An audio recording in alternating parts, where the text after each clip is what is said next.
부터 보시겠습니다. 마태복음 24장 15절. 그러므로 너희가 선지자 다니엘이 말한 바 멸망에 가증한 것이 거룩한 곳에 선 것을 보거든 읽는 자는 깨달을진저 그때의 유대에 있는 자들은 산으로 도망할지어다. 지붕 위에 있는 자는 집 안에 있는 물건을 가지러 내려가지 말며 밭에 있는 자는 겉옷을 가지러 뒤로 돌이키지 말지어다. 그 날에는 아이 벤 자들과 젖 먹이는 자들에게 화가 있으리로다. 너희가 도망하는 일이 겨울에나 안식일에 되지 않도록 기도하라. 이는 그때에 큰 환난이 있겠음이라. 창세로 지금까지 이런 환난이 없었고 후에도 없으리라. 그 날들을 감하지 아니하면 모든 육체가 구원을 얻지 못할 것이나 그러나 택하신 자들을 위하여 그 날들을 감하시리라. 22절까지 봉독했습니다.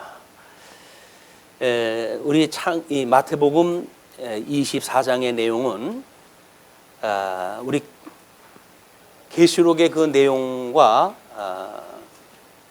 괴를 같이 하는 이런 그 부분이 여러 있습니다. 그러므로 뭐 신천지 같은 데서는 이거를 소계시록장이라고 이렇게 이름을 붙여놓고 그리고 이상한 해석을 해가지고 이 해석을 기반으로 해가지고 요한계시록의 해석까지 가게 되어집니다.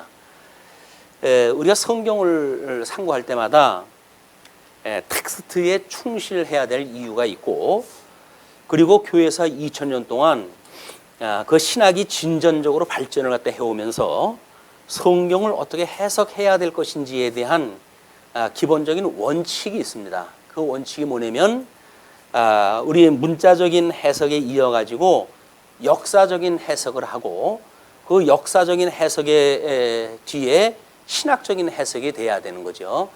그러나 이제 우리는 통섭적인 의미에서 신학적인 해석에 머무는 것이 아니라 그리스도 안에 있는 성도들에게 하나님께서 어떻게 성취해 가시는가에 대한 것까지 우리가 해석함으로 해가지고 실천 신학적인 해석까지 되어지는 것이 우리 이 성경 신학이 가지고 있는 또 다른 하나의 특징이기도 합니다. 그렇기 때문에 문자적인 해석을 무시하고 역사적인 해석만 고집한다든지 역사적인 해석을 무시하고 그리고 그거를 자기네들 나름대로 어떤 신학적인 의미를 해석한다든지 이런 것들은 사실은 성경 해석학적 원리에서 옳지 않습니다. 그러므로 우리가 지금 이제 15절부터 소개되어지는 것이 상당히 난해한 구절들이 많아요. 그래서 혹시 성경의 배경을 모르시는 분들은 도대체 무슨 얘기냐 뭐 이렇게 생각할 부분이 없지 않아 있습니다. 그러나 어차피 진도는 또 진도이고 여기서 우리가 이걸 확인해 가지 않으면 언제 이걸 다 배우겠어요. 그렇기 때문에 이제 일단은 지금 우리 텍스트의 중심을 갖다 해가지고 확인을 갖다 해 들어갈까 합니다.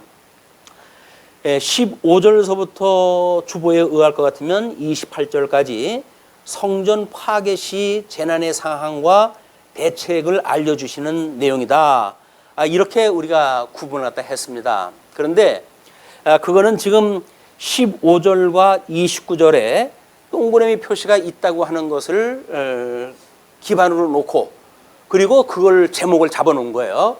그러나 해석학적인 입장으로 보게 되면 우리가 본문 22절까지 읽었던 내용과 23절로부터 28절까지의 내용은 약간 시대적 배경이 다릅니다. 그러나 원리가 같기 때문에 지금 하나로 묶어놔져 있는 거기 때문에 우리는 나름대로 그걸 어떻게 해석을 해야 될 것인가에 대한 것도 염두에다 이제 두셔야 될 것 같아요. 자, 그러면 일단 15절에 우리 예수님께서 14절까지 천국 복음이 모든 민족에게 증언되기 위하여 온 세상에 전파가 되어지고 그대야 끝이 오겠다라고 세상 종말에 대한 것을 미리 언급을 했다 한 바가 있어요.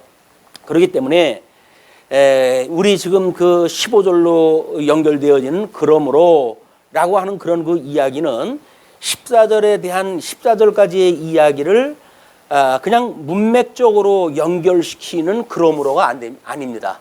어떤 그런 전제에 의해서 그러므로라고 하는 그런 그 이야기가 아닌 것이 이스라엘 백성들이 창건되어진 이런 그 하나님 나라를 그들이 어떻게 지금 이해하고 있는가라고 하는 거를 그 오해를 불식시키기 위한 지금 우리 예수님의 그런 그 말씀이기 때문에 일단은 14절까지 경계되어졌던 이야기들 그리고 세상 끝에 어떠한 그런 재난이 연결되어질 것인지 이런 거가 연결이 되어져 가지고 15절 그러므로 너희가 선지자 다니엘이 말한 바 멸망에 가증한 것이 거룩한 곳에 선 것을 보거든. 그래서 다니엘서에서 이미 언급되어진 멸망에 가증한 것이 거룩한 곳에 섰다라고 하는 그런 내용에 대한 이야기예요. 자, 이제 여기서 우리가 상당히 조심을 하지 않으면 안 될 또 교리적인 내용이 있습니다.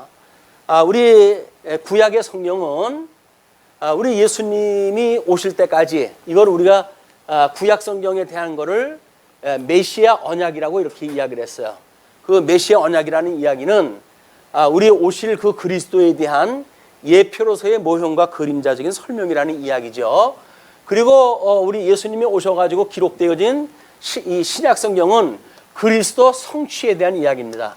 우리 구약에 언약되어진 대로 어떻게 그리스도로 우리 주님이 오셔가지고 그리스도이신 것을 성취하셨는가 그런 그 내용이기 때문에 일단은 구약 성경과 신약 성경의 특징이 달라져야 돼요.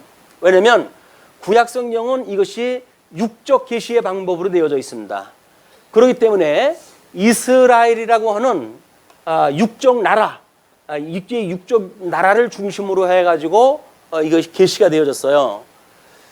그렇기 때문에 이 모형과 그림자는 문자적으로 해석이 되어지고 역사적으로 해석되어지는 것도 예수님 이전으로 해가지고 이것이 다 완성이 되어야 된다.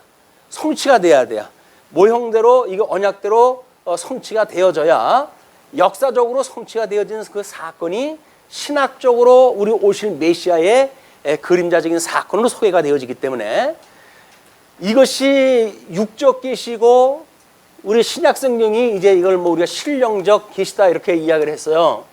그렇기 때문에 육적 계시를 늘려가지고 이 신약 성경까지 와가지고 설명을 하면 계시의 방식이 달린 거를 억지로 이 역사를 끌어가지고 지금 이 신약 성경을 해석하는 게 되어지거든요.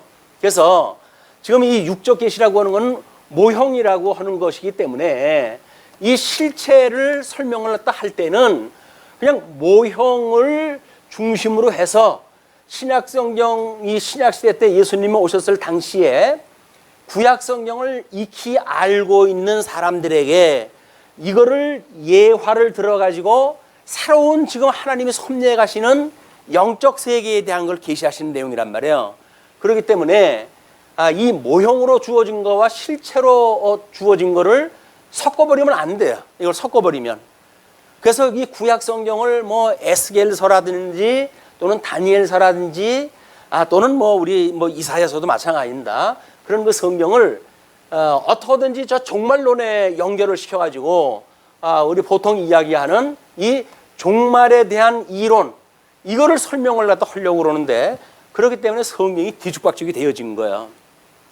자, 그거를 이제 또 경계하는 쪽에서 이제 이 자유주의가 등장을 하고 구약 성경이 이런 형식으로 되어져 있으니까 이거 뭐 옛날 얘기도 아니고 이게 도대체 뭐냐라고 해가지고 문서설이라든지 이런 걸 통해서 성경의 정경론 이거를 이제 공격을 갖다 하는 거예요. 정경론이라고 하는 건 이제 우리 영감설이라든가 이 성령의 감동으로 기록이 되어졌기 때문에 이거는 틀림이 없다라고 하는 내용이라든지 그래서 이 우리 영감설과 무어설과 이 두 가지를 중심으로 해가지고 이 정경론이 이루어지기 때문에 그거를 반대하는 사람들이 이제 등장을 했어요. 그 등장하는 사람들이 자유주의라고 그렇게 얘기합니다. 자유주의. 그래서 이 자유주의 신학자가 등장을 하면서 저 하늘에 계신 영원하신 하나님의 신령성을 인간들이 가지고 있는 이성으로 완전히 끌어내려 가지고 인간적인 해석에 이르도록 신학이 완전히 무너지기 시작을 한 거예요.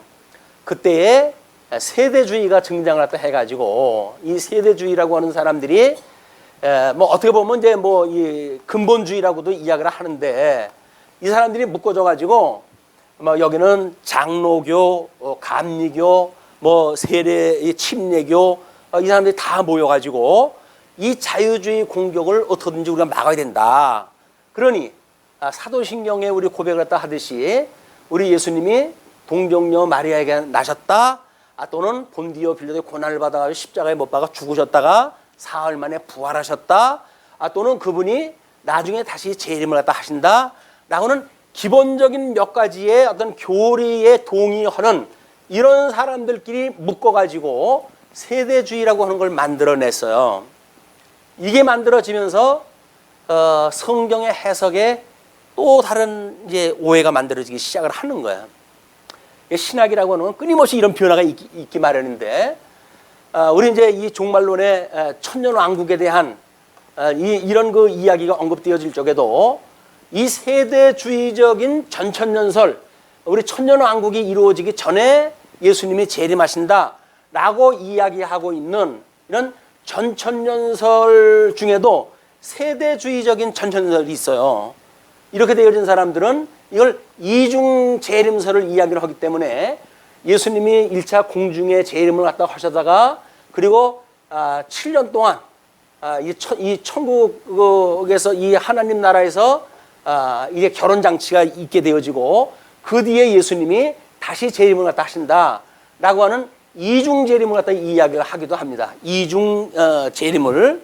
그런데 성경 어디고도 이중 재림을 이야기하는 것이 없어요. 이 전천년설의 세대주의적인 이 전천년설에 의해 가지고 우리 이 종말론이 구약 성경을 전부 끌어다가 설명하는 방식으로 이게 돼버린 겁니다. 왜? 시대적으로 해가지고 뭐 이제 이 모세 이전에는 양심으로 해가지고 구원을 받았다는 둥, 모세 때로 해가지고 율법으로 구원을 받았다는 둥, 또는 예수님이 와가지고 은혜로 구원을 받았다는 둥, 이래가지고 시대를 전부 일곱 토막을 내놨어요. 그래가지고 나름대로 어떤 구약 성경을 끄집어가지고 여기까지 늘려오는 그런 그 바람에 지금 마태복음 24장 같은 걸 공부할 때 혼선이 오기 시작을 하는 거예요, 이제.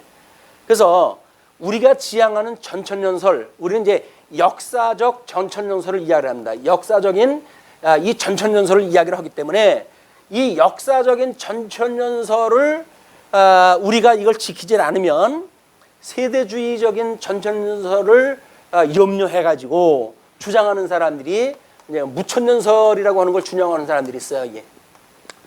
그 이야기는 예수님의 초림 때로부터 재림 때까지가 천년왕국이다. 이렇게 이야기를 하는 거거든요.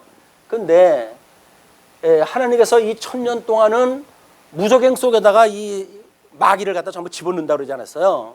근데 지금은 마귀가 역사하는 시대 아닙니까? 이게 성경적으로 원리가 맞질 않아요. 이 무천년설이라고 하는 성경적으로 원리가 맞질 않아요.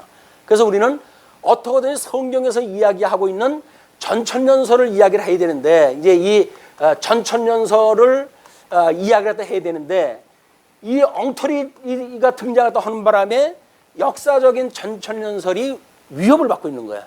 그래서 도매금으로 넘어가가지고 이 전천년설은 성경적이지 않다, 이런 그 공격을 받고 있습니다. 이런 그 배경을 가지고 우리가 이제 24장에 나오는 다니엘이 예언했던 바 가증한 것이 이제 그 하나님의 거룩한 곳에 서게 되어졌을 때 그걸 경계하는 예수님의 이야기가 무엇인지 이런 배경을 가지고 그걸 설명을 들어야 돼요. 자, 그러면 15절에서 일단 다니엘이 그 말한 바 멸망에 가증한 것이 거룩한 곳에 선 것을 보거든, 그 내용에 대하여 우리 그 주보의 두 번째 도표입니다. 그것이 멸망에 가증한 것이 거룩한 곳에 선 것이라고 하는 그 내용으로 소개가 되어지고 있는데, 언약은 다니엘서 9장 27절 말씀이에요. 그 다니엘서 9장 27절에 뭐냐면, 그가 장차 많은 사람들과 더불어 한 일해 동안에 언약을 굳게 했고 그가 그 일회의 절반에 제사와 예문을 금지할 것이며 또 포악하여 가증한 것이 날개를 의지하여 설 것이며 또 이미 정한 종말까지 진노가 황폐하게 하는 자에게 사라지리라 하였느니라 라고 하는 다니엘서의 그 이야기예요. 다니엘서 이야기를 지금 예수님이 예를 들어가지고 설명하다 한 거란 말이에요. 그러면 우리는 그 다니엘의 예언이 우리 종말까지 오질 않는다 그랬어요. 모든 다니엘서의 예언도 역사적으로 해가지고는 예수님 이전에 설명이 되어진 거예요. 왜? 이 모든 성경은 나에 대해서 증거한 것이라 이렇게 이야기를 하잖아요. 너희가 성경에서 영생을 얻는 줄 알고 생각하거니와 이것이 곧 나에 대해서 증거한 것이다. 문자적인 해석인 역사적인 해석이든 이걸 통해 가지고 예수님에 대한 것이라고 하는 신학적인 해석이 떨어져 있단 말이에요. 자, 그런데 다니엘이 지금 이 예언했던 이 내용은 사실은 중간기 400년이 이제 우리 중간기가 있게 되어지는데 다니엘서의 그 언약이 이루어진 것이 성경에 기록되지 않았어요. 왜냐하면 이 중간기에 이게 성취되어졌기 때문에 그러는 거야. 그래서 두 번째 거기에다가 역사적 성취 해가지고 소개를 갖다 해드렸어요. 안티오코스 4세는 그의 부하 아폴로니우스를 유대 민족의 예루살렘에 파견하여 모든 민족에게 강력한 헬라화를 시독케 했다. 아폴로니우스는 헬라파 제사장 그 에넬라우스와 함께 헬라화 정책을 시행하기 시작했는데 이때가 역사적으로는 BC 167년경이다. 아폴로니우스는 제사장 메넬라우스를 중심으로 헬라화 정책에 협력하는 유대인들과 반대하는 유대인을 구별하기 위해 그걸 구분하기 위해서 잔인한 유화 정책을 이제 사용하게 되어지는데 그 유화 정책이란 예루살렘 성전에서의 자유로운 제사와 안식일 준수를 유대인에게 허락한다는 거짓 약속이에요. 그걸 거짓 약속을 다 했는데 독수리를 성조로 삼는 제우스 신상을 여호와의 전에 세워가지고 더럽힌 역사적 사실로 이제 이루어지게 되어집니다. 안심하고 성전에서 제사 드리고 있는 유대 제사장들을 비롯해가지고 백성을 무조건 가지고 살해하기 시작을 하는 거예요. 그러니까 다니엘서 이야기는 7일 동안 이제 그런 그 약속을 하잖아요. 근데 이 약속을 하고는 절반에 이게 3일이 지난 뒤에 이 약속을 변개해요. 그래서 제사를 드리러 온 사람들을 몽땅 성전에 가두어 놓고 사흘이 지난 뒤에 전부 죽이기 시작을 하는 거야. 그래서 헬라화 정책을 반대하는 이런 그 유대인들을 학살을 한 사건이 지금 다니엘서의 예언이 역사적으로 성취되어진 거란 말이야. 이 다니엘서의 역사가 이 역사적으로 성취되어졌을 때 물론 그걸로 인해 가지고 이제 유다가 독립을 갖다 하게 되어지는 사건으로 되어지고 그러므로 다니엘서에서 예언한 신상 돌이 떠가지고 신상에 발을 깨트려 가지고 모든 제국이 다 무너진다라고 했던 약속이 이제 그림자적으로 성취되어졌던 사건이에요. 이게 15절이 한 절 설명하다 너무 길게 진을 빼네요. 목소리까지. 자, 그거를 이제 그 세 번째 줄 예수님 예언 성취는 어떻게 되어졌는가? 그리고 이제 우리 AD 63년경에 로마 제국에 의해 가지고 다시 이 이스라엘이 예속됐다고 그러지 않았어요? 주권을 상실하고 그렇게 되어졌는데 사실 로마 황제의 가슴 위에는 은이나 청동으로 흰 한 마리의 독수리가 새겨져 있고 로마 군대는 바로 그 같은 독수리 깃발을 앞세우고 전선에 나가고 이렇게 했답니다. 근데 그의 경배와 동일한 차원의 경의를 그 기에 표해야 한대요. 이 기가 지나갈 때 그걸 마치 황제가 지나가는 것 같은 예우를 드리도록 되어져 있는데 요세푸스의 그 증언에 따르게 되면 AD 70년 예루살렘이 회파할 때 로마 장군 디토가 로마 군기를 성전 동편 문 쪽에 향해서 세우고 거기에 경의를 표하였다고 이렇게 이야기를 합니다. 예수님께서 설명했던 예루살렘 멸망은 이제 주후 70년에 완전히 멸망돼요. 물론 이 마태복음은 주후 70년 이전에 기록이 되어진 거야. 그리고 모든 선지서도 이 주후 70년 이전에 다 기록이 되어져요. 다만 요한계시록만 주 약 95년경에 기록이 되어지기 때문에 요한계시록을 제외한 모든 신약 성경이 이 성전이 무너지기 전에 기록이 되어집니다. 지금 마태복음에서 이야기하는 것도 주 70년에 기가 막힐 그 대환란이 있을 것을 이야기를 하는 거예요. 그러니까 지금 AD 주 70년에 있어야 될 사건, 이제 이거는 성전이 회파되어지는 사건 아닙니까? 이 성전이 회파되어지는 사건과 그리고 완전히 천지가 이 하나님에 의해 가지고 없어지는, 소멸되어지는 이런 그 두 가지 배경을 우리 이 15절서부터 28절까지 묶어져 있는 거야. 그러니까는 22절까지는 성전 회파에 대한 내용을 가지고 그 23절부터는 천지 소멸에 이르는 우주적 종말에 이르는 사건이 두 개가 함께 묶어져 있다. 그러면 22절까지의 성전 회파와 이것이 왜 동일시 되어지는가라고 하는 내용을 우리가 비교해 볼 필요가 있어요. 왜냐하면 우리 성전 회파라고 하는 것은 육적 계시 방법으로 만들어 놓은 마지막 유물이에요. 그렇죠?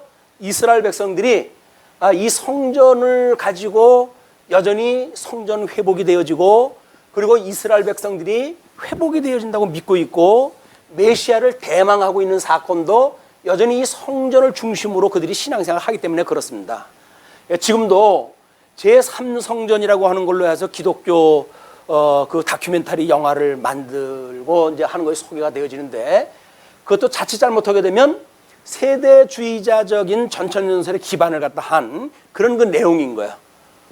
우리는 모든 구약 성경이 이미 예수님 오심으로 해가지고 다 완성이 되어졌어요. 그러므로 지금 1948년도에 이스라엘이 회복되어졌다. 이것이 저쪽 스가랴의 말씀에 의해 가지고 성취되어졌다. 이렇게 해석이 되면 안 되는 거예요. 그렇죠? 왜? 스가랴서에서 이야기되어졌던 회복에 대한 이야기는 언제 거예요? 에스라, 느헤미야, 에스더서에 회복되어지는 때를 지금 설명을 한 거지. 이 종말에 와가지고 있을 내용들 1948년도에 이게 그 건국을 하게 된 이스라엘에 대한 예언을 한 내용이 아니란 말이에요. 이게 전천년설자들이 오류가 나타나는 거예요. 이제 그렇게 해가지고 저쪽에서 언약되어진 것이 실체적으로 이때 드러나는 걸로 이게 되어지는데 그게 아니다. 이미 구약의 모든 그 언약은 예수님 오시기 전에 성취가 되어지고 예수님의 새 언약에 의해 가지고 모든 신약 성경의 내용들은 예수님의 새 언약을 통해 가지고 이루어져야 돼요. 그게 새 언약대로 이루시는 거예요. 이런 그 율법을 여기에 있는 그런 어떤 육적인 방법이 그대로 실현되어지는 것이 아니라 이걸 예표로 모형과 그림자로 설명이 되어졌기 때문에 이 구조, 이 성경 내용을 근거로 해가지고 예수님이 새로운 언약을 하시고 새로운 언약대로 언약 이 역사가 성취되어져 간다. 이렇게 보셔야 우리 통섭 성경 개론이 설명하는 설명 방식이에요. 자, 그럼 주 70년에 지금 성전이 육적인 그 성전 이제 그 예배라고 그러지 않았어요? 그런데 성전 회파가 무너졌다는 이야기는 뭡니까? 이미 하나님이 성전을 떠났다는 이야기죠. 그 예수님이 너희들이 이 성전을 헐라. 내가 사흘 만에 이걸 세우겠다 이렇게 이야기를 하시잖아요. 예수님의 이 부활이라고 하는 사건은 모든 구약 성경이 언약되어졌던 회복의 역사, 이거를 실체적으로 신학적으로 보여주는 사건이라고 우리가 늘 공부를 갖다 해오지 않았습니까? 예수님의 부활이라고 하는 것은 유수 회복을 이루는 그런 그 사건이기 때문에 모든 구약 성경의 회복의 역사는 예수 그때 부활을 예표한 사건이에요. 그러면 예수님이 부활하심으로 해가지고 이 구약 성경의 성전은 이미 효용적으로 끝난 거예요. 이 모든 구약적인 그런 그 어떤 예배 형식이라든지 하는 건 끝이 났다니까요. 우리 예수님으로 인해 가지고 이제 예수님의 약속대로 해가지고 성령이 임하시게 되면 너희가 권능을 얻고 예루살렘과 온 유대와 사마리아와 땅끝까지 이르러 나의 증인이 될 것이다 라고 약속하신 대로 다시 교회가 창설되어지고, 그 창설되어진 교회의 복음이 끊임없이 우리가 진리를 전승하고 보수하는 이런 역사를 통해 가지고 하나님을 예배하는 형식이 되어지는 거지, 구약 사람들처럼 성전을 중심으로 해가지고 뭐 피 뿌리고 이렇게 제사를 드리는 게 아니란 말이야. 근데 이런 걸 잘못하면 지금도 이 강대상에다 촛불을 켜놓고 이렇게 해가지고 예배를 드리는 데가 있다니까요. 이 경계하지 않으면 큰일 납니다. 그 사람들은 마치 뭐 여기다 촛불 좀 펴놓고는 뭔가 좀 신령하게 보이잖아요. 뭐 향을 뿌리고 그러면 뭔가 좀 신령하게 보이잖아요. 그게 우리를 미혹하는 거란 말이야. 이미 구약적 형식으로 하는 예배는 다 끝났어요. 우리가 드리는 예배는 말씀 중심으로의 영적 예배, 신령한 예배가 지금 하게 되는 거지, 여기서 이런 모형적인 거를 지금 속골장난을 하듯이 하는 시대가 아니란 말이에요. 아주 구시대적인 발상인 거예요, 이거는. 이런 걸 우리가 제대로 깨달아야 공부를 갖다 해야 뭐 신비주의라든가 또는 뭐 자유주의는 물론이고 또는 뭐 우리 어떤 율법주의라든지 이런 거에 의해 가지고 우리 믿음을 지킬 수가 있다. 믿음을 지키기가 매우 어려운 시대입니다. 이런 시대에 지금도 뭐 인터넷 한번 들어가서 뭐 축기라든지 이런 거 한번 쳐보세요. 뭐 갖은 그 별난 장난들 다 칩니다. 뭐 야 터득에 뭐 사람들이 막 쓰러져 넘어가고 이런 그 일들이 지금도 있어진다니까요. 예수님이 병을 고치는 사건은 당신이 구약에 언약되어진 이 모든 것들을 회복하시는 이 당신의 권능을 보여주는 사건이었지, 지금도 주님의 몸된 교회에서 병든 사람 고치는 게 교회라고 이렇게 이야기하는 거는 잘못되어진 거란 말이에요. 예수님이 어떠한 분인가를 우리가 깨달아야지, 우리가 믿는 믿음의 대상이 아닙니까?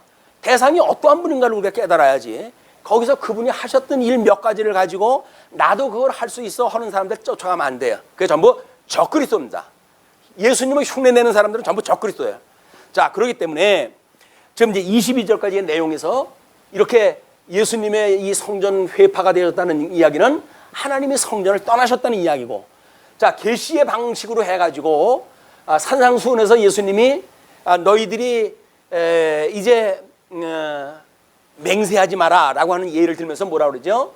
하늘로도 맹세하지 마라, 땅으로도 맹세하지 마라, 그리고 예루살렘으로도 말라, 이렇게 이야기를 하세요.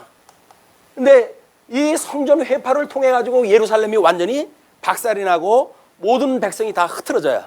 그러니까 이 육적 나라는 이미 다 없어진 거 이때 없어졌죠. 그러면 이 하늘은 하나님의 보좌요, 땅은 그의 발등상이니, 이 천지라고 하는 건 결국 뭐예요?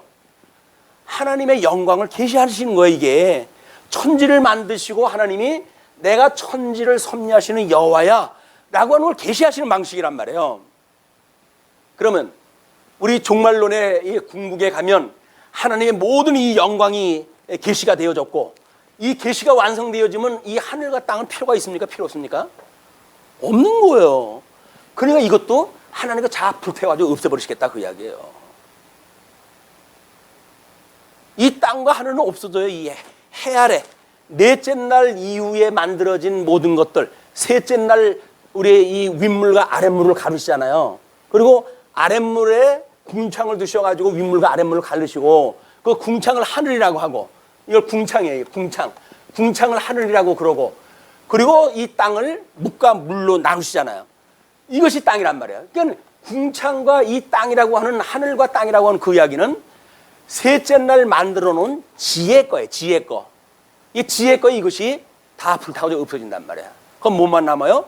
궁창 위에 있던 하늘, 공간, 이 하늘 궁창으로 해가지고 윗물과 아랫물을 나누시니까 나머지 땅에서 남는 건 뭡니까? 윗물 한 가지만 남는 거예요. 윗물. 그럼 윗물이 뭐예요? 하나님께서 천지를 만드셨으니까, 천지를 만드셨는데 지혜 상태가 윗물과 아랫물로 나누시고 궁창으로 나누시고, 그리고 이 궁창과 땅을 다 소멸을 갖다 했으니까 남는 것, 지혜에서 남는 건 윗물만 남잖아요. 그게 천국이란 말이에요.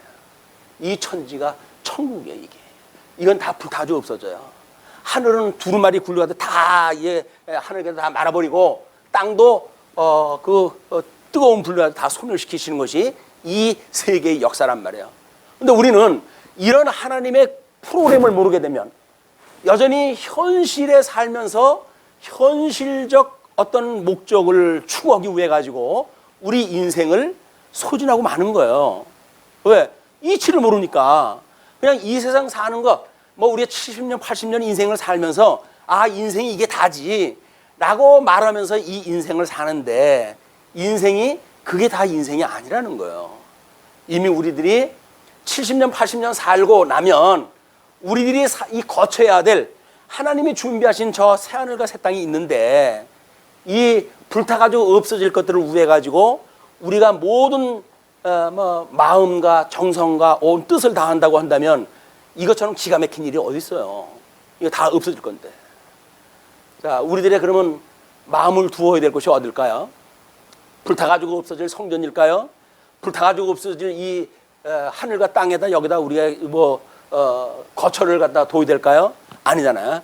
우리는 영원히 변치 않는 저 하나님 나라에 우리의 소망을 두고 우리가 믿음으로 여기 살아가게 되어지는 것이 신약 성도들의 삶이란 말이에요.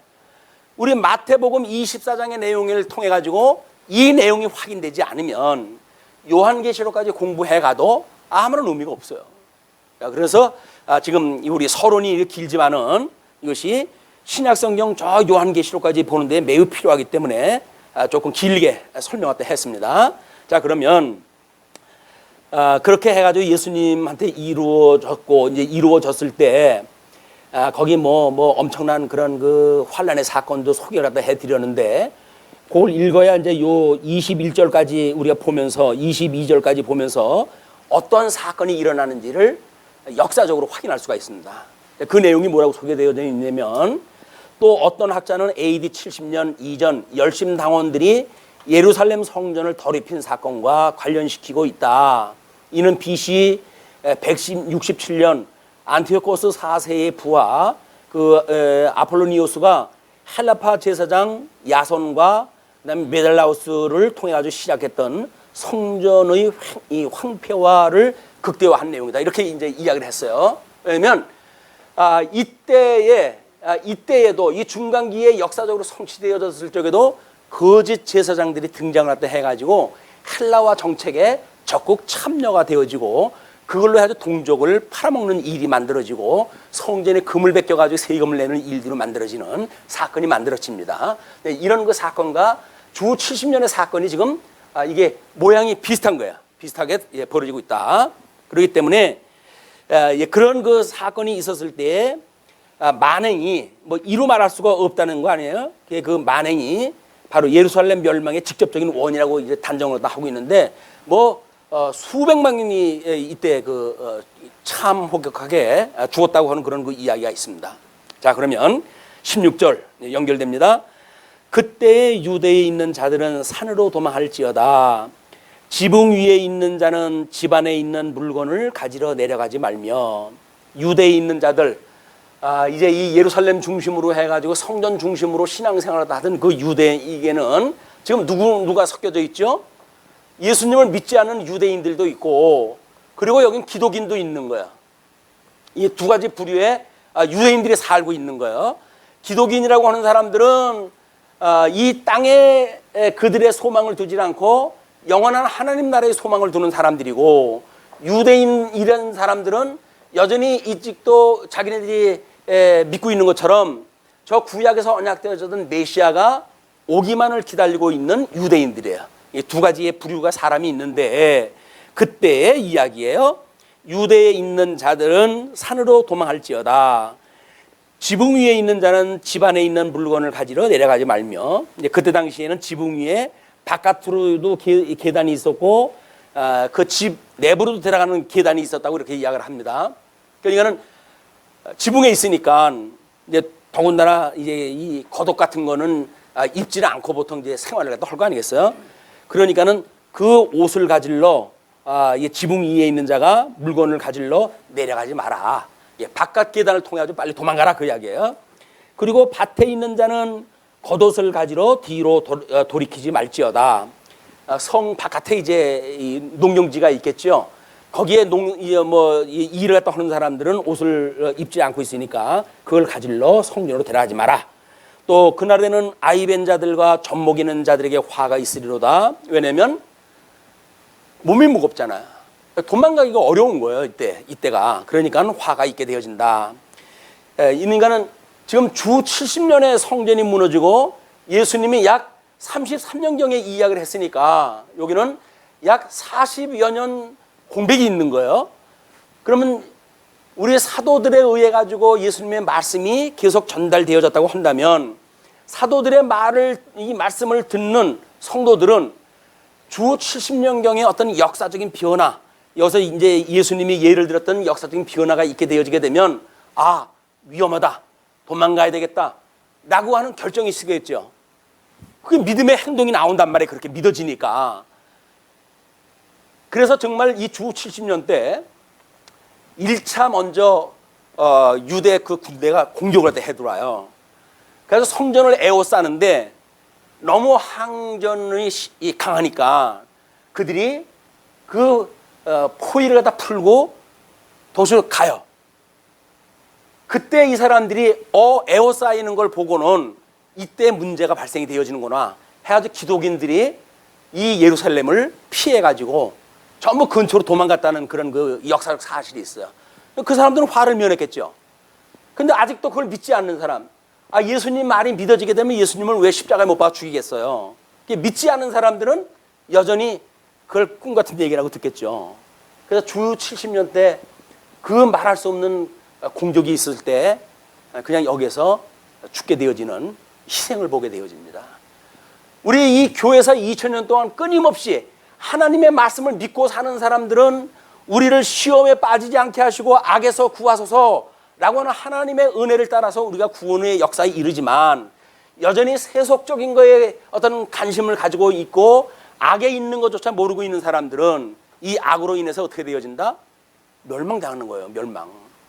이것이 지금 우리 예수님이 이야기하신 때로부터 이 종말에 이를 때까지 주님의 그 몸된 교회, 지금 기독교에서 2000년을 통해서 끊임없이 계속되어졌던 사건들입니다.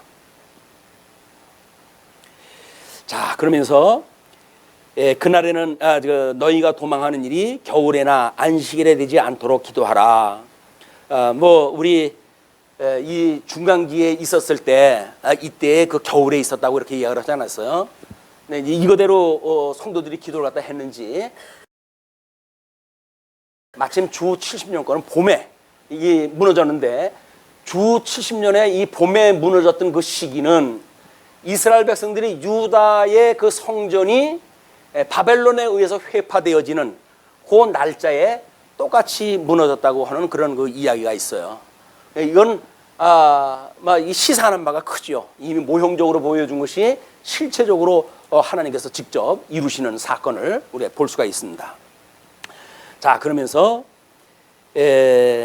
이는 그때에 큰 환란이 있겠음이라. 창세로부터 지금까지 이런 환란이 없었고 후에도 없으리라. 무지막지한 이 어려움이 있었던 게 환란이. 그러게서 심지어 그 날들을 감하지 아니하면 모든 육체가 구원을 얻지 못할 것이나. 여기서 이야기하는 건 뭐예요? 모든 뭐가? 육체. 그 육체는 산 자라 죽은 자라? 유대인들까지도 만약에 하나님께서 날짜를 감하지 않으면 유대인들까지 다 멸절이 되어지기 때문에 하나님께서 날짜를 줄여가지고 유대인들도 여전히 살아있는 자가 남게 하시고 기독인들은 미리 다 도망가게 하시고 이래가지고 약 2000년 동안 나라를 잃고 유대인들이 그렇게 살게 되어진 것이 바로 이런 그 배경에 의해서부터 시작이 되어진 겁니다. 자, 23절로 넘어가면 이제 여기서 이야기가 그때에 이렇게 연결이 되어져요. 이 그때라고 하는 것은 물론 앞의 내용과 직접적인 연결이 되어지죠. 그러나 그때라고 하는 것은 이 시간적인 연결선상의 그때라고 하는 이야기가 아니라 여기서 지금 이루어지고 있는 엄청난 이 환란의 사건, 이 환란의 사건과 환란이 일어났을 때 그때. 그 환란은 지금 언제까지 계속되어진다고요? 이 하나님의 영광을 계시하셨던 천지가 다 없어질 때까지 이 환란이 계속 되어질 거예요. 주님의 몸된 교회도. 그렇기 때문에 이 그때라고 하는 그거로부터 우리는 이 주 70년 역사로부터 뛰어져 와가지고 그 이후에 있을 교회사에서 일어날 역사로 바뀌어 놓는 거예요. 그거를. 그래서 그 성경 구절이 이제 거기서 나뉘어지게 되는 겁니다. 그때의 사람이 너희에게 말하되 보라 그리스도가 여기 있다 혹은 저기 있다 하여도 믿지 말라. 이때 미혹하는 사건은 이때 이제 예수님의 이 주 70년 이후에 일어나는 사건은 전부 그리스도연 하는 자들에 의해 가지고 미혹이 시작이 되어져요. 자, 그러면 보세요. 성전이 있었던 것이 하나님의 이름을 두신 곳이고 메시아를 언약을 갖다 했던 그리스도의 사건으로 충만한 것이 성전이에요. 그런데 이 성전이 무너져가지고 이게 없어졌으니까 이미 그리스도는 부활해가지고 승천하셨잖아요. 하나님 보좌 우편에 가 계시잖아요. 근데 세상 사람들은 여전히 이 그리스도가 역사적으로 지금 왔다. 그 이야기를 하는 거예요. 왜? 성전은 부탁가지고 없으니까 그 이후에 일어나는 모든 역사들이 그리스도가 왔다라고 해가지고 새로운 해석을 내세우는 것이 주 70년 성전이 회파되어진 이후의 이 교회사들이에요. 이 교회사들 끊임없이 적그리스도가 등장을 하고 그리고 예수 자기가 그리스도라고 증거하는 이런 그 자들이 등장을 하게 되어지는데 너희들은 그런 자들의 말을 듣지 마라. 그 이야기 믿지 마라. 거짓 그리스도들과 거짓 선지자들이 일어나 그 표적과 기사를 보여 할 수만 있으면 택하신 자들도 미혹하리라. 할 수만 있으면 택하신 자들도 미혹을 하는데요. 무엇으로 미혹한다고 그럽니까? 택하신 자들도 그들이 큰 표적과 기사를 보여가지고 할 수만 있으면 이렇게 한다는 이야기야. 그러니까 지금도 역설적이게 모든 그 이단 교파에서 만들어지는 역설적인 그 표적 같은 일들 이게 전부 적그리스도 하는 일이에요. 예수님이 미리 이미 여기서 이야기를 하셨어요. 표적과 이사가 등장했다 해가지고 자기가 그리스도라고 한다면 그건 이미 적그리스도니까 그들을 미혹을 조심해라 그 이야기예요. 신약교회에 와가지고 지금도 이상한 일을 갖다 해가면서 예수를 그리스도로 증거하는 일은 참 답답한 사람들이에요. 왜냐하면 예수님이 그리스도라고 하는 사실은 성경을 통해 증거가 되어지는 거예요. 신구약 성경 66권을 통해 가지고 예수가 그리스도라고 증거되어지면 성경을 통해 가지고 우리는 그분이 그리스도라고 믿게 되어지는 거지요. 세상에 일어나는 어떤 현상을 통해 가지고 그리스도로 믿는다는 이야기는 맞지가 않는 이야기예요. 성경이 온전하게 기록되기 전에 뭐 그걸 우리가 이제 뭐 속사도 시대라든지 뭐 이런 때까지 아주 초대교회 때까지 보게 되면 신약 성경이 기록이 되어졌지만 제대로 선포가 되질 않잖아요. 그러니까 거기는 나름대로 부분적인 표적이라든지 이런 사건이 있을 수가 있겠죠. 그러나 성경이 66권이 완전히 한 권으로 묶이고 2000년이라고 하는 세월을 통해 가지고 이제는 성경의 구조를 통해 가지고 신존재가 증명이 되어졌고 성경의 진리성이 증명되어졌고 그랬음에도 불구하고 이 텍스트와 상관없는 걸 가지고 믿는다는 건 말이 안 되는 거라니까요.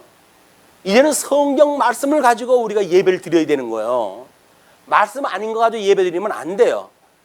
이 성경 말씀을 중심으로 예배가 드려지는 거다. 하나님이 어떠한 분인 걸 알아야 우리가 그걸 경배할 거 아닙니까?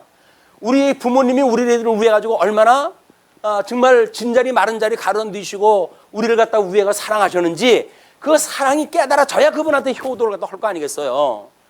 세상에서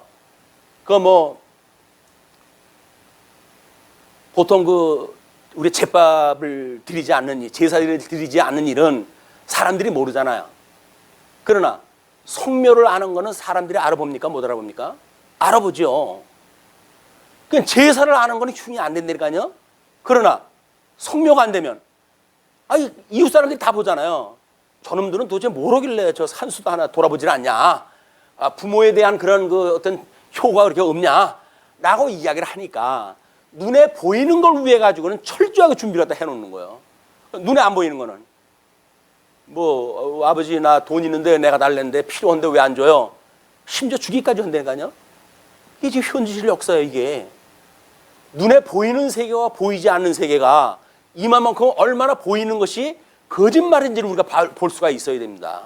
보이지 않는 것이 얼마나 사실인가에 대한 것을 우리가 관심을 가져야지 눈에 보이는 것에 연연해 가지고 영원한 세계 저 변치 않는 하나님의 진리의 세계를 부정하는 일이라고 한다면 우리는 미련한 인생을 사는 거예요. 미련한 인생을 사는 거다.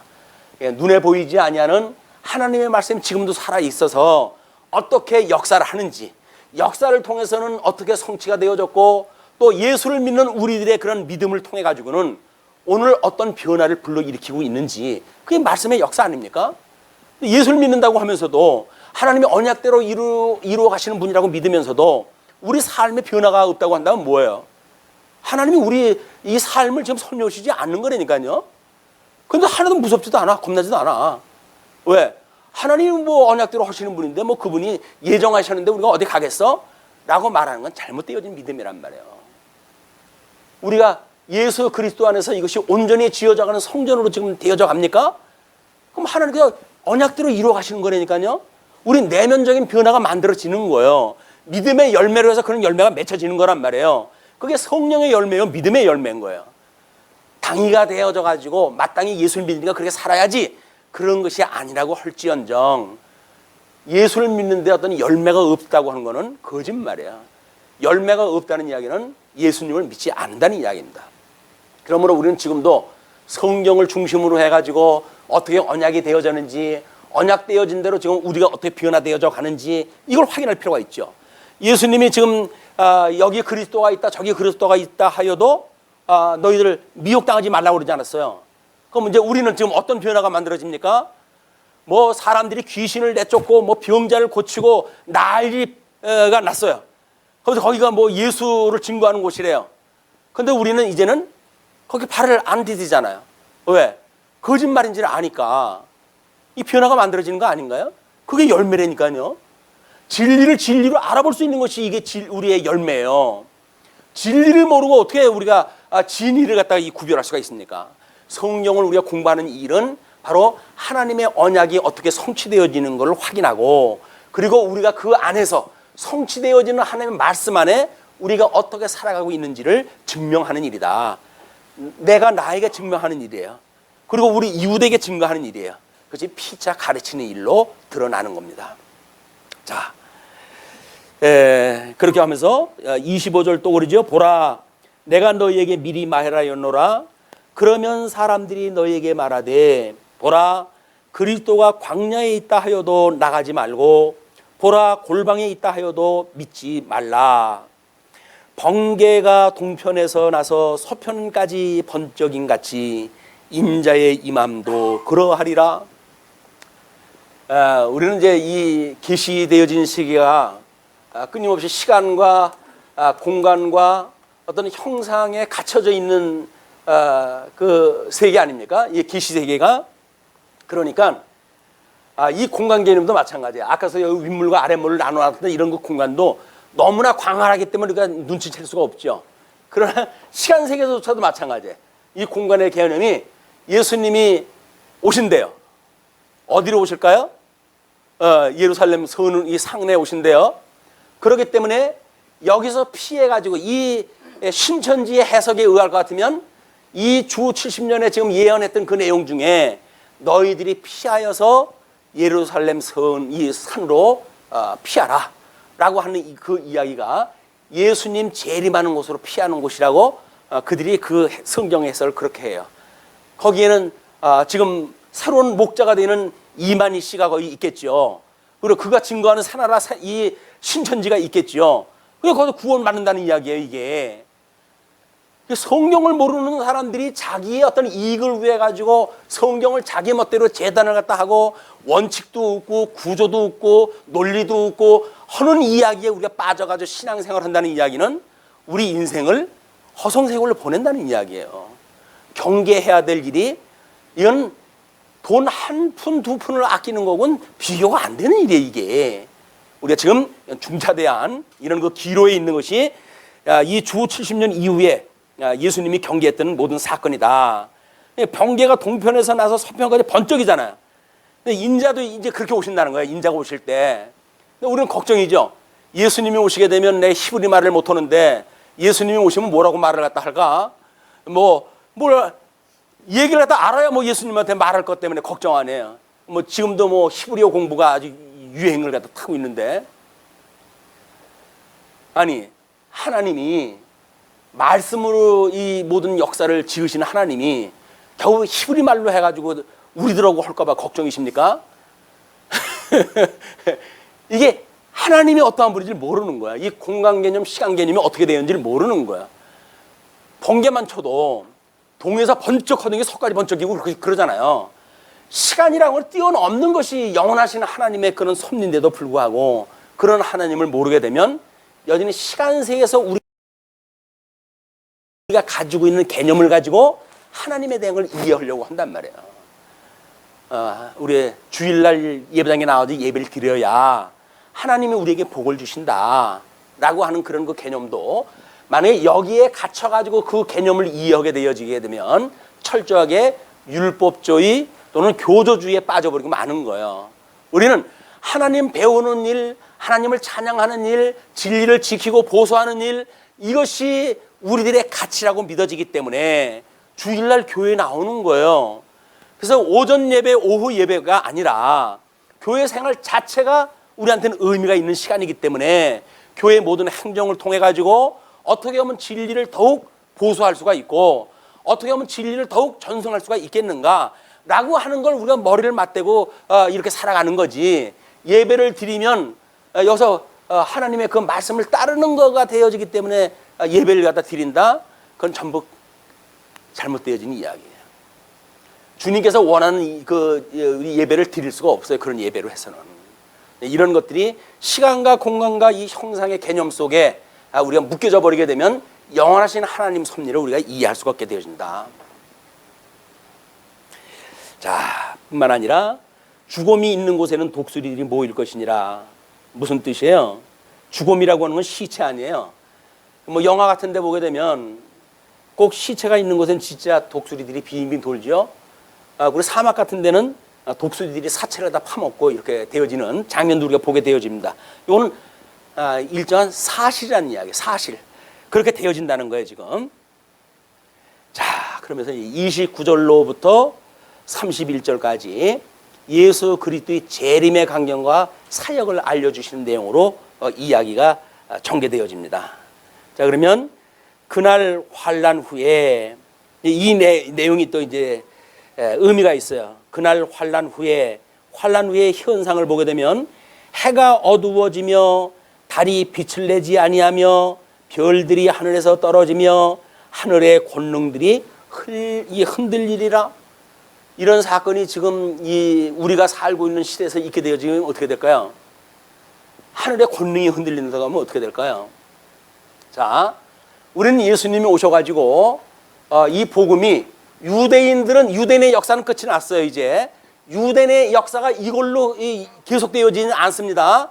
구약 성경의 모든 유대인의 역사는 끝이 났어요. 다만 모형과 예표로서 이것이 모형과 그림자로 신약 성경을 이해하는데 우리는 그 말씀이 필요하죠. 역사가 계승되어지는 건 아니에요. 그런데 이 예수님이 오셔가지고 만들어지는 신약 시대 때의 역사를 보게 되면 여기서 이야기한 것처럼 유대인들은 예수님을 이제 믿지 않게 되어지잖아요. 그리고 이제 예루살렘과 온 유대와 사마리아와 땅끝까지 이르러 나의 증인이 되리라 이야기를 했는데 예루살렘과 온 유대의 복음이 증거되어질 때에 믿는 사람들 일부를 제외해 놓고는 예수님을 영접하는 자가 없게 되어져요. 그리고 복음을 증거하는 사도 바울을 할 수만 있으면 죽이려고 해가지고 음모를 갖다 피고 이런 그 일들이 사도행전에서 이제 보여지죠. 그 이야기는 뭐예요? 우리 로마서에서 사도 바울이 이야기했던 것처럼 하나님께서 창감남 나무가 이제 있었는데 이 창감남 나무라고 하는 그 이야기는 하나님께서 언약한 백성들이에요. 이 언약되어진 백성 중에서 이거를 꺾어내고 그리고 이 유대인들이 언약의 자손들이니까 이 창감남 나무를 계승해가지고 이들이 살아가야 되는데 이걸 받아들이지 않으니까 하나님께서 창감남 나무를 잘라내고 거기다가 돌감남 나무를 갖다 이식을 갖다 해가지고 이게 접을 붙여요. 그래서 돌감남 나무를 통해 가지고 지금 주 2000년까지 온 거예요. 이게 이방인 시대라고 보통 이야기를 합니다. 이방인 시대. 이건 언약의 외인이었던 우리들이 예수를 믿게 되어진 거는 하나님이 돌감남 나무였던 우리들을 저 창감남 나무에다 접을 붙여가지고 하나님의 자속으로 언약 자손으로 저 아브라함의 후손으로 하나님이 인정을 해주셨다 그 이야기예요. 너무 이 고마운 일 아닌가요? 유대인들은 그 2000년 동안이나 언약의 말씀을 붙들고 살아가면서도 결국 버림을 받았는데 우리는 그 언약의 외인이었던 우리들이 하나님의 은혜를 따라가지고 예수를 그리스도로 믿고 우리 하나님을 아버지라고 부르면서 섬길 수 있는 이 놀라운 은혜를 우리가 살고 있다. 그런데 이방인의 숫자가 차게 되어지게 되면 로마서에서 어떻게 한다 그랬죠? 다시 저 창감남 나무에 붙어져 있던 돌감나무 때가 끝이 나니까 거기에다가 다시 창감남 나무를 심어가지고 이제 유대인으로서 예수를 믿는 성도를 주님께서 만드시겠다는 거예요. 그 유대인으로서의 예수님을 믿는 사람들은 이스라엘 나라의 회복이 아니라 예수를 믿는 기독인으로서의 성도를 이야기하는 거예요. 구약 성경에서 나라를 말하는 나라가 만들어진다는 이야기 아닙니다. 그 나라는 이미 다 망했어요. 1948년도 회복이 됐다고 하더라도 그거는 성경과 상관이 없는 나라라니까요. 거기다 어떤 의미를 부여하고 하면 안 돼요. 이건 예루살렘이 무너졌던 것처럼 그 나라도 이미 다 없어져 버리고 만 거예요. 다만 그 나라를 하나님께서 왜 그걸 지키시고 있는가, 그 중에 일부를 이방인 시대가 끝이 났을 때 주님의 몸된 교회의 이론이 되게 하시기 위해서 남겨두셨단 말이에요. 그러니까 성도로서의 의미가 있는 거지 구약 성경 이스라엘로서의 의미가 있는 게 아니에요. 우리 이 세대주의를 경계해야 될 이유란 말이에요. 여전히 이것이 끝나게 되면 뭐 이방인 시대가 끝나면 다시 유대 시대가 돌아오고 이렇게 되어진 개념이 아닙니다. 유대인의 시대는 완전히 끝나버린 거예요. 그리고 돌감람 나무 일부가 다시 회복이 되어진다고 하는 그 이야기는 성령의 인도함을 받아가지고 성도로서의 회복이 되어지는 거지 유대인으로서의 회복이 의미가 아니다. 이렇게 보시면 됩니다. 그렇기 때문에 그 환란 후에 그 이야기가 계시록에 보게 되면 넷째 나팔을 불 때 이 현상이 일어나요. 넷째 나팔을 불 때. 그리고 넷째 나팔을 불 때 천사가 등장할 때 해가지고 화로다. 그래서 앞으로 있을 세 화에 대해서 이야기를 하는데 그 세 화가 다섯째 나팔, 여섯째 나팔, 일곱째 나팔이에요. 그 일곱째 나팔까지의 모습이 천상계에서 예수 그리스도의 그 성전을 보여주시고 어떻게 예수가 잉태가 되어졌고 주님의 몸된 교회에서 어떻게 그가 주님의 몸된 교회가 지금까지 왔는지에 대한 이상을 쫙 보여주셔요. 그걸 통해 가지고 유대인들의 회복의 역사가 이루어지고 유대인들이 예수를 믿는 성도들이 그 복음을 가지고 믿게 되어진 역사가 있게 되어진단 말이야. 자, 그렇기 때문에 그 화가 있어지는 그런 그 일들도 그 환란 후에 즉시 해가 어두워지는 사건, 이거는 유대인이 그 복음을 받아들일 때가 되어졌다는 이야기예요. 그때 인자의 징조가 하늘에서 보이겠고 그때에 땅의 모든 족속들이 통곡하며 그들이 인자가 구름을 타고 능력과 큰 영광으로 오는 것을 보리라. 근데 우리 주님이 오시는 걸 보겠대요. 그때가 하늘에서 징조가 보인대요. 어떤 징조? 이제 하늘문을 열고 요한계시록에 계시되어졌던 그 징조가 보이게 되어질 겁니다. 그렇게 되어질 때 인자가 구름을 타고 능력과 큰 영광으로 오는 것을 보리라. 우리 주님이 승천하시게 되면 뭘 갖다 약속을 했어요? 성령이 임하시게 되면 권능을 얻고 너희들이 이 예루살렘과 온 유대와 사마리아와 땅끝까지 이르러 나의 복음의 증인이 되리라 라고 이야기를 했잖아요. 그리고 제자들이 승천하는 예수님을 바라보고 있으니까 천사가 등장할 때 해가지고 너희들이 왜 하늘을 쳐다보고 있느냐, 이제 그 예수님은 너희들이 본대로 나중에 다시 그 올라가신 모습대로 내려오리라, 이렇게 이야기가 되어졌어요. 그걸 지금 보시겠다 그 이야기예요. 사도행전 초기 예수님이 승천하실 때 그 약속이 이루어지는 걸 너희들이 보겠다 그 이야기예요. 근데 사도행전은 이미 우리 예수님의 이런 그 사건이 있은 뒤에 이제 사건들 아닙니까? 그럼에도 불구하고 재림의 역사를 설명이 되어지고 있다. 예수님께서 스스로 그걸 설명하다 하시는 거예요. 그러면서 그가 큰 나팔 소리와 함께 천사들을 보내리니 그들이 그의 택하신 자들을 하늘 이 끝에서 저 끝까지 사방에서 모으리라. 이걸 가지고 이제 이 이중 재림론을 하는 사람들이 휴거서를 이야기를 한다. 휴거. 이 휴거라고 하는 그 이야기가 하나님의 들림을 받아가지고 여기서 7년 동안 이 혼인잔치 한다는 이야기거든요. 근데 휴거가 이런 그 휴거가 없어요. 성경에서는. 들림을 받는 거는 예수님이 오셨을 때 이제 우리들의 모든 저주가 갇히고 그리고 무덤문이 열리고 사람들이 이제 변화가 되어져 부활의 사건이 일어나고 그러지 않습니까? 그렇게 되어졌을 때 예수님을 맞이하러 올라갔다가 예수님과 함께 내려와요. 그래야 지상에서 천년왕, 이 천년 동안 왕 노릇을 갖다 하지. 뭘 위에 올라가 있어요, 위에 올라가 있기는. 그리고 성도가 없는 환란의 의미는 없어요. 성도를 통해 가지고 우리 아침에 교동물 뭐 읽었어요? 시편 23편에 주님께서 뭘 보여주시겠다요?